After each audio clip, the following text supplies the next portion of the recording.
Bloomberg Audio Studios. Podcasts, radio, news. Absolutely beautiful. So this is your chair, Okay. and then I'm going to be here. It looks so beautiful. Back in the spring, I boarded a massive ship designed by Canadian filmmaker James Cameron and owned by Ray Dalio, the man behind one of the world's biggest hedge funds. And actually, they were saying that because it's James Cameron, right? That put it together? James Cameron? Oh, well, James Cameron had some decorating. Yeah. We were on his research vessel, the Ocean Explorer. It was docked in the port of Nice, France, where the United Nations Ocean Conference was really in full swing. It's an event that brings together world leaders, NGOs, big business, and stakeholders to try and raise awareness, but also address the urgent issues faced by the world's waters. But for us, it's great because it's tinted, and so it looks much better than if it wasn't tinted. Oh, So okay, it makes our good. life so much easier. Oh, good. I can't remember when I first met Ray, but he used to feature on my panels at the World Economic Forum. And what struck me was that he always wanted to call a week before the panel. We'd speak an hour on the phone, and he wanted to make sure that his vision was clearly understood, and he just wanted to be prepared, which is quite rare at that level. It's like, how often are you on the boat, Ray? Well, let's say I'm probably on the boat 6 times a year, but I spend maybe a couple of weeks. And it's all over the place, right? All over the place. world. All over the place. So is President Lula coming? He is supposed to come with President Macron, but these things come and go. They're held up, and Yeah. I know what it's like. So this conversation was special for me because we got a lot of time with him. We started with his childhood, and he told stories that I'd never heard before. And he was reflecting a little bit about his life and what it meant to him, and also different stages of life.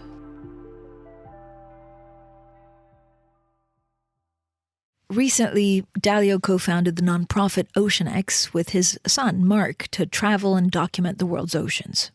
So I sat down with him to talk about this new chapter of his life, how he built Bridgewater, and what he sees in a leader in 2025.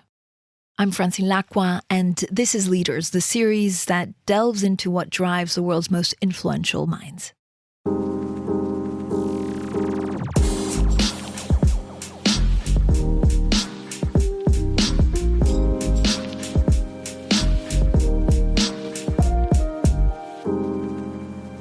This week we talk leadership, but also the world's addiction to debt with Ray Dalio. Ray, talk to me a little bit about your childhood. Where did you grow up? What was your neighborhood like? I grew up on Long Island. My neighborhood was a bunch of houses next to each other, pretty small houses. You know, dollar went further then, but when my parents got it, it was $19,000. So it was not a big place. And do you remember your first job? Yeah, well, my first job was a paper route, and then I would shovel snow on driveways. But then my real job when I was 12 is I got into caddying, and that changed my life, had a big impact. And why did it change your life? Because the people I was caddying for at the time, in the 60s, were always talking about the stock market. So I took my caddying money and I put it into the stock market, and I got hooked. Basically what happened was I bought the only company that I ever heard of that was selling for less than $5 a share, because I figured if I bought more shares and it went up, I would make more money. That's my investment criteria, which was, of course, made no sense. But the company I bought was about to go broke, so it was cheap. And then another company acquired it, and it tripled in money. And so I said, this making money is easy in the markets. And so I got hooked. This is at what, 12? 12. And then did you decide at 12 years old to get into financial services? It was just like a game. Right. I loved playing the game, you know. But it was also a money game. Yeah. A good game's a money game. And stocks went up then, and you can be lucky and think you were smart. You also understood the power of networking or meeting people to understand the way the world worked. Well, right? it was wonderful because the people I'd caddy with, I'd talk about stocks and they would talk about stocks. I didn't understand networking, but I did understand that was helpful. And I remember ordering all the annual reports from the Fortune 500. Fortune 500 had this pullout that you can pick which annual report. So I checked them all. And then that was the beginning of my investment library. Okay, so what happens after that? You finish school? I finished high school, and then I always was involved with markets. And 1966, by the way, was the first time the yield curve inverted, and it was the peak, the real dollar peak of the stock market until 1984. And I didn't understand that, but that was the big bear market. Wow. And that taught me about what do you do when stocks go down as well as up. And then I started to trade commodities. And I traded commodities because they had low margin requirements. So, yeah, you can make more money if you were right. And I figured, why am I doing this if I'm not going to be right? So when did you decide to found Bridgewater? 1975. 1973, I graduated from Harvard Business School, and I was in commodities. And the company that I was with, they always change the names. And then I got in a fight with my boss. And what, physical fight? Yeah, we, well, I was rowdy then, you know? And so at a New Year's Eve company party, we got pretty drunk and we pushed each other around and boom, I decked in. And you had to leave. Anyway, so that's how I started Bridgewater, because I had clients who were clients from my work there, and they wanted to hire me to give them advice, and that's how I started Bridgewater. And Bridgewater was also related to commodities, because it was a name of a company that I formed when my classmates went to different countries, and then we would sell commodities, and so Bridgewater, that's how it started. He founded Bridgewater Associates, a hedge fund that consistently ranks amongst the largest in the world. He ran the firm for 47 years, and it was only this year that he sold his remaining stock and left the board. Bridgewater managed $92 billion as of 2024. Did you always want to be your own boss? I don't think I knew enough about it to say that I wanted to be the boss. I just was not conventional. I wanted to be my own person.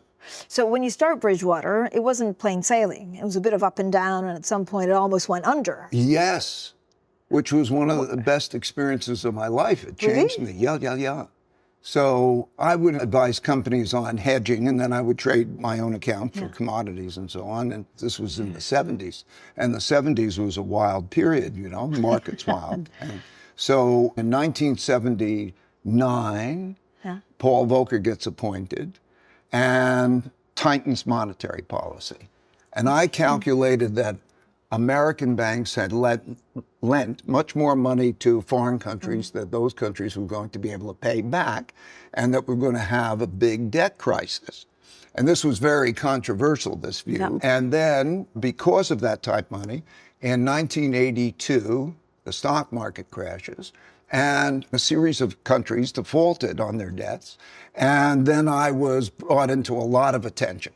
Wall Street Week, and then I testified to Congress. It's a great pleasure and a great honor to be able to appear before you in examination with what is going wrong with our economy. The economy is now flat. And I couldn't have been more wrong. That was the exact bottom in the stock market. And I didn't really understand enough the impact of easing and so on. And so I couldn't have been more wrong. So I lost money for me, I lost money for clients. I was so broke that I had to borrow $4,000 from my dad to take care of my family and so on. So it was the most painful experience that I could imagine. And it was really the best experience for me because I really learned humility, you know? I started to think of myself, how do I know I'm right?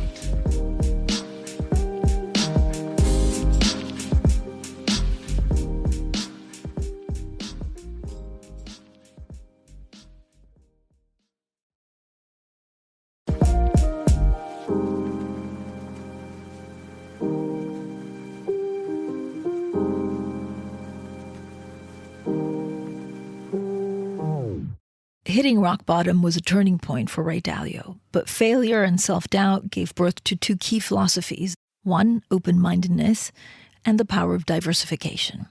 Now, he wanted to find the smartest people he could And for his team to run the way he wanted, everything had to be out in the open. He encouraged his employees to give sometimes brutal, honest, open, transparent feedback of each other. And with those new lessons, Ray says he began to see the world more clearly. How did it change the way that you saw, monetary policy and the world and countries interacting with each other? It was so enlightening. See, the thing that I learned is that there are things that never happened in our lifetime, that they're the first time they come along, but they happened many times in history. In 1971, I was clerking on the floor of the New York Stock Exchange. This was between college and going to graduate school. And 1971, Richard Nixon, on Sunday night, August 15th, tells the world that we're not going to give you the gold. You know the promise that we make, that you can convert it from your money, from your paper money into gold? Well, we're not going to honor that. I have directed Secretary Connally to suspend temporarily the convertibility of the dollar into gold or other reserve assets, except in amounts and conditions determined to be in the interest of monetary stability and in the best interest of the United States. And when I went on the floor of the stock exchange in 1971, clerking, I thought the stock market would go up a lot, and it went down a lot. And I was surprised, and I researched history, and I found the exact same thing happened in March 1933 with Roosevelt getting on the radio and doing the exact same thing so that they could print money and escape that. So that told me that whenever things are coming along that I had not seen before, I really needed to understand if they happened in history so I could understand the mechanics, which is why then I study history. But Ray, so you basically look back at 500 years to give you a template of what we're living through. Well, that came broadly. I understood the Great Depression, and I understood the 30s. Yeah. And because I understood the 30s for my research, I was able to anticipate the 2008 financial crisis and the European debt crisis from 2010 to 2015. I wouldn't have if I didn't study that period. So now what was happening in 2020 and 21 is this huge creation of debt and money and then also great conflict internally, political and so on. And so I figured I needed to study the rises and declines of reserve currencies, and I needed to study the rise and declines of empires. And that's when I did the study that became the book that I put out, which is Principles for Dealing with the Changing World Order. But Ray, I find it amazing because actually the financial system has changed so much. There's so much more of it. So you think that basically it's patterns, that human behavior is always human behavior. But there's also a dynamic about debt. There's a very simple dynamic about debt. When debt and debt service rise relative to your income, then the debt service and the interest rate squeezes out other spending, which is like what's happening now with the government, and it squeezes out other spending. It's happened throughout history repeatedly, but it only happens like once a lifetime. So, Ray, you believe that human nature, no matter at which point in history, almost repeats itself, right? So it could be civil unrest. Well, you talk about populism, that there are patterns that you can see over the last, 2,000 years. Yes, but that's not just a belief. It's an understanding of the cause-effect relationships, the mechanics. Let's say the debt situation. I view that the credit system is like a circulatory system. It brings nutrients, it brings buying power to all the different parts of the economy. And it's very healthy if those are used to produce income that pays for the debt.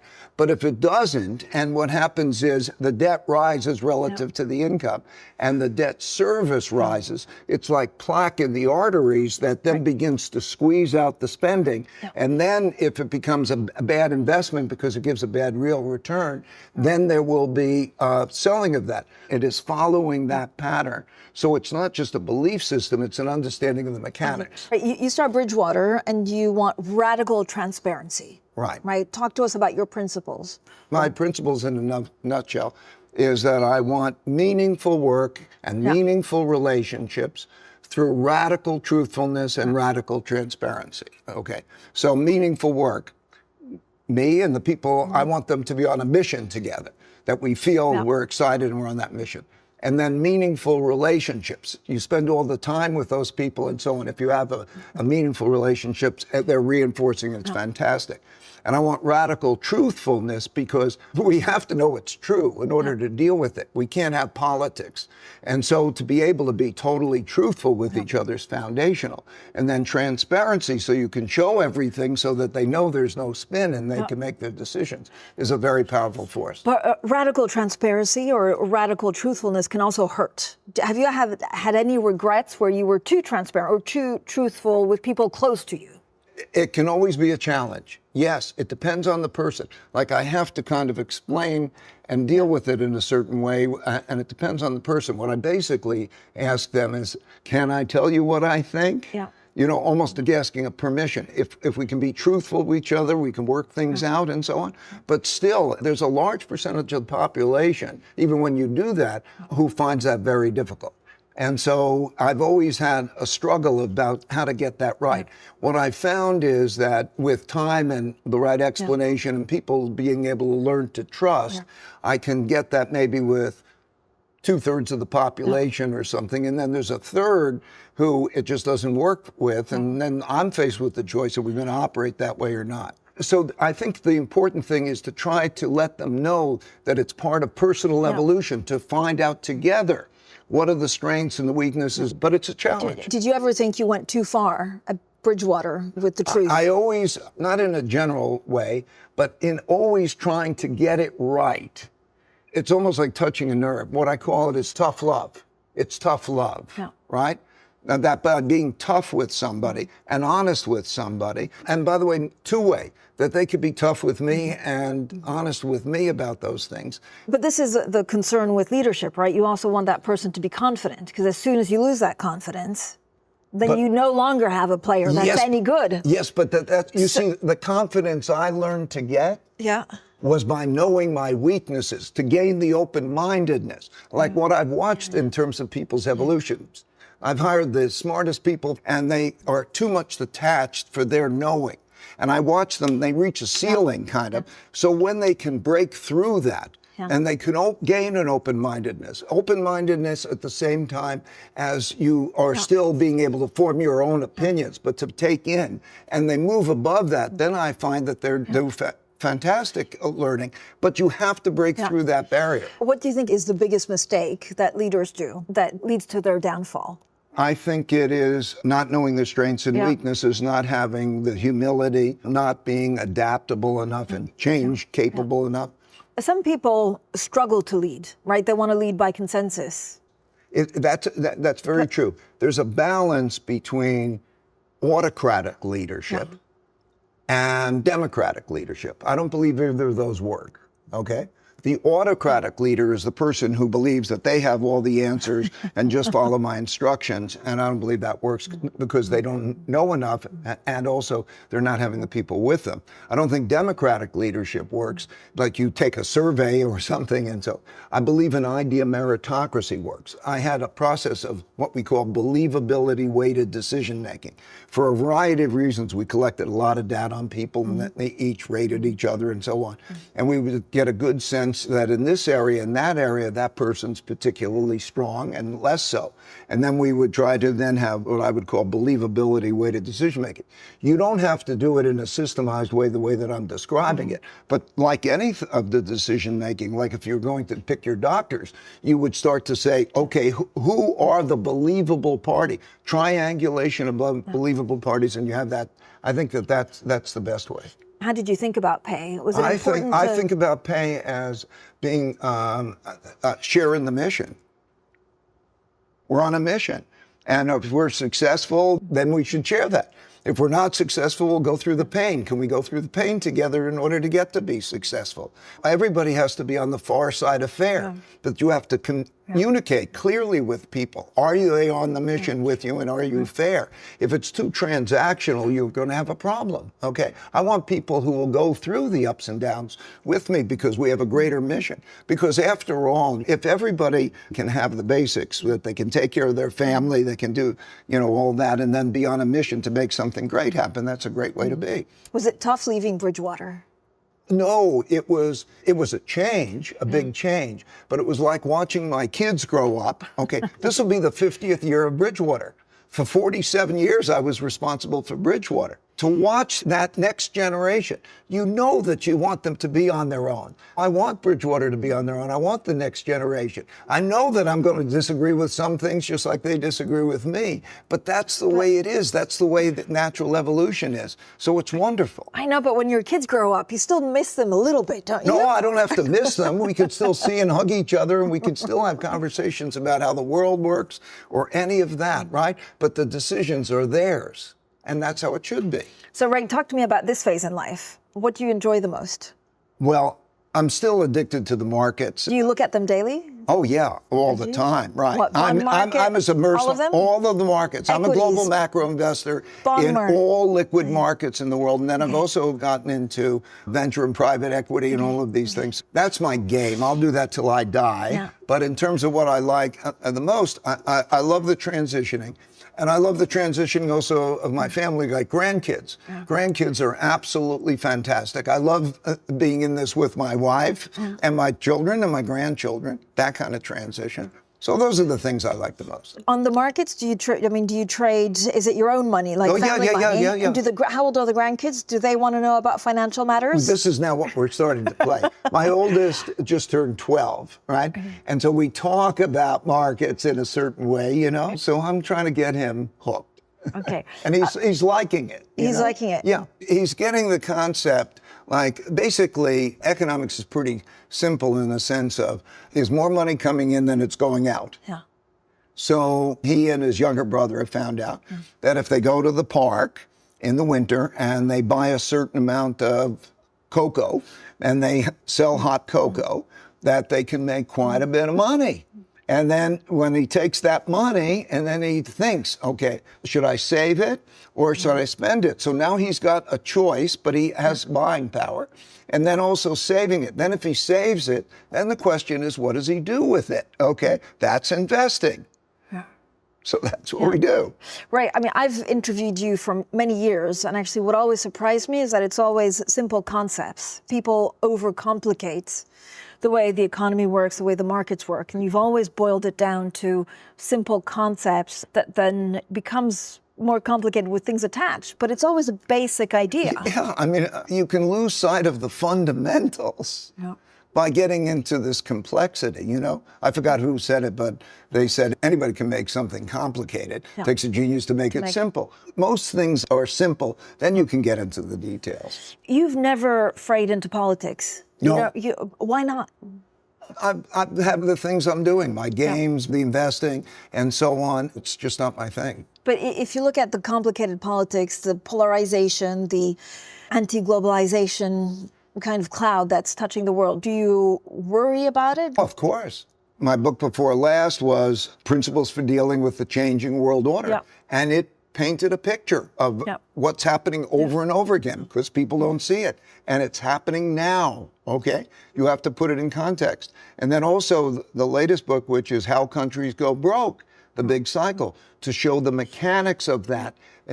So I think my contribution can be in terms of not making people believe or follow, but making them understand the mechanics of the cause-effect relationships that repeat over a period of time. So that's what I'm getting value out of it. Other people telling me that they're getting value out of it. And is that what people and voters should focus on instead of the politics? Yeah, because the way things work. I go down to Washington and there's Democrats and there's Republicans, and I'm able to show them the mechanics. Okay? And if they can understand the mechanics, it's their responsibility for dealing with that. And I also tried to paint a path that if I was in it, I would operate this way. Not a political path, but a mechanical path.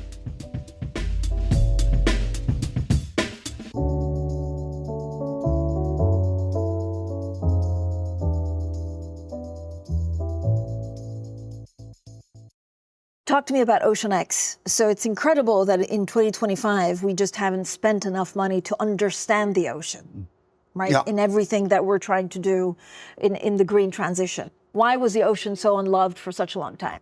During this roughly 60 years of investing, you know, I started at 12 in a sense, and I'm 75, so simultaneously, way back when, Jacques Cousteau had an effect on me. I watched him scuba dive, and I learned how to scuba dive, and then I would take my sons, and we would scuba dive. I'm not a yacht guy, but I am this ocean explorer. And then I realized that if I created a ship that scientists would use, then that would be great for the science and the discovery, and that I could see it, and they would have the benefit, and I could even tag along.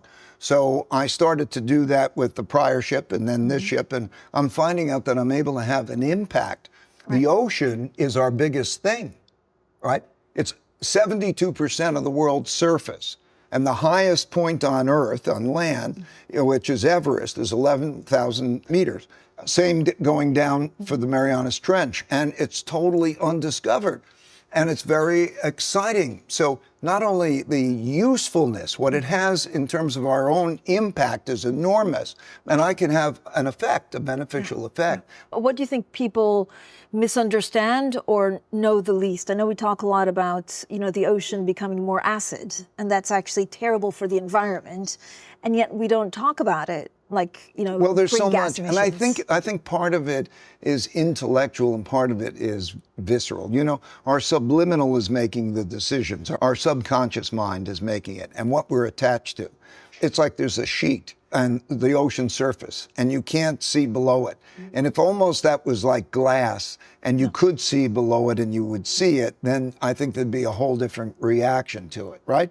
So I think that people have to both understand it, love it, and appreciate it that way, and then also understand the implications of it. But there are many things in life. There's a great humanity question. Does it matter beyond me, or is it just me? This, I think, is the biggest thing.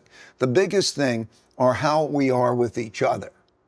And when you get into just looking at yourself in a somewhat selfish way, then that can hurt the environment in all different ways. It's why people go to wars. It's why all sort of bad things happen. So if you can get that emotional and that connection and realize that people are all part of this greater ecosystem and love that kind of thing, then it produces results. And you're right, it's humanity. It's how do you stop looking at yourself and do something for the greater good? Do you teach that? Is no, it civic I think duty? You feel it. It's a spirituality. What if people don't feel it? What happened to me, I think, played an important role in helping that, was meditation. Since 1969, I've been meditating, transcendental meditation.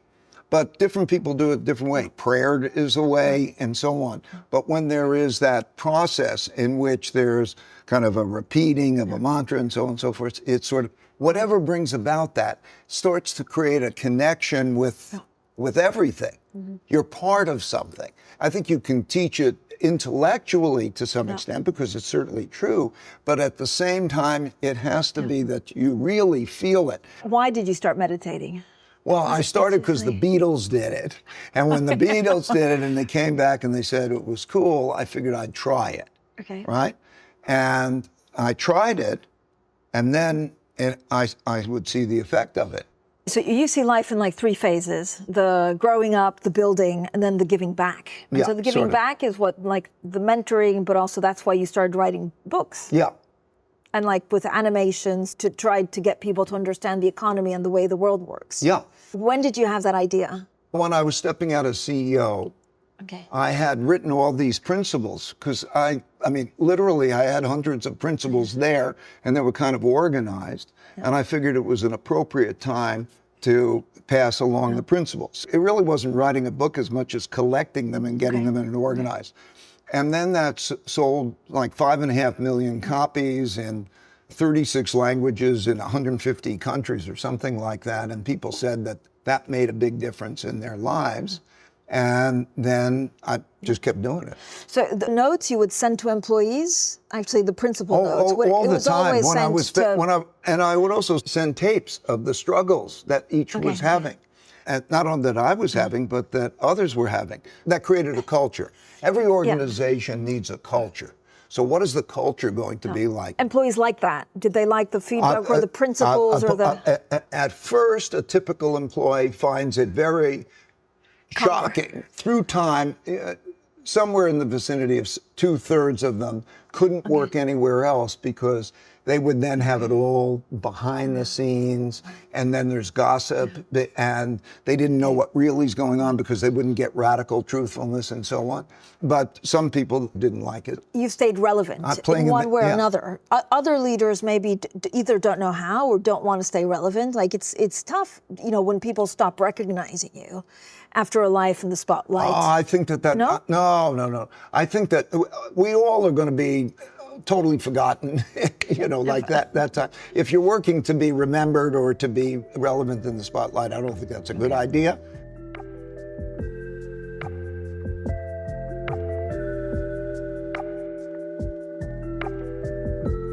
This conversation with Ray, I'd never spoken to him for such a long time, and it really gave us a bit of more of a personal view on his life philosophy, on the fact that he analyzes the economy and markets in a very methodical way, and he does the same for his own life. There's something that we had touched on in previous interviews but never really got to the bottom of, is why he's spending so much money exploring the oceans after the career he's had. And he seemed almost shocked that we just didn't know about the oceans, that no one's really spent a lot of money understanding what it means for the planet and climate change, and that he wants to dedicate his life work to that. I thought I understood after an hour of interview with Ray Dalio that he's a learner. He just enjoys learning. He enjoys discovering new things. He quite enjoys being challenged. And so it's interesting, after the career he's led in finance and markets, and he talks a lot about debt, that he just wants to also focus on the ocean, and again, to try and understand a little bit more about the planet we're living in.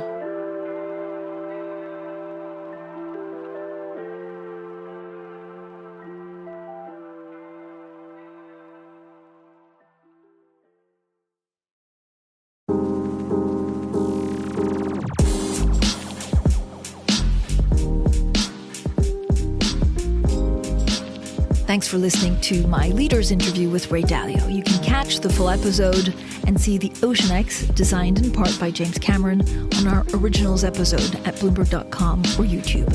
And if you enjoyed the episode, share it with friends. We'll have more leaders interviews very soon.